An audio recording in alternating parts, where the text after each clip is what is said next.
Metadata, in a sense, is data about data. And in this setting, it would refer to, for example, in a phone call, we would be looking at who did you call, when did you make the call, the duration of the call, things like where you were making the call from and where you were when the call was over.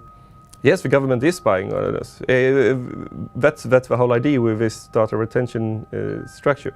What's interesting with it too is that this is of course a form of mass surveillance, so we are all being spied on instead of just spying on the people that might be the real suspects. If we then bring in the fact that there is a lot of discussions about that this data retention structure can be circumvented if you really want to, well, who's going to try to circumvent this? It's going to be the ones that we actually want to know more about. So in the end we might end up with a scheme that is spying on everyone apart from the ones that are terrorist suspects. But I guess the question we need to ask too is it really more information that these agencies need? If you look at the horrible attack that happened in Sydney, there was plenty of information around the offending party there, so it wasn't a lack of information necessarily that led to the failure of preventing that attack. If you look at the recent Australian example involving the Dallas Buyers Club, we can see how we had a copyright owner going to the ISP seeking access to the user data that they are holding.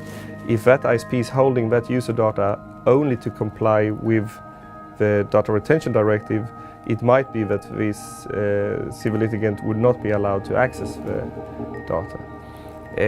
But we'll see how that works out in practice. This case has definitely set a precedent, and I think it's set a dangerous precedent. And we can go back further, in fact, to the IINet case that was decided by the High Court some years ago, where it also related to similar matters, and the High Court ignored the privacy angle then. I think that, unfortunately, set the course for what we've seen through this judgment, and this judgment is really opening the doors for the movie industry and the record industry and so on to try to enforce their claims against the Australian public. I think privacy is going to continue to become more and more important because it is harder and harder to protect.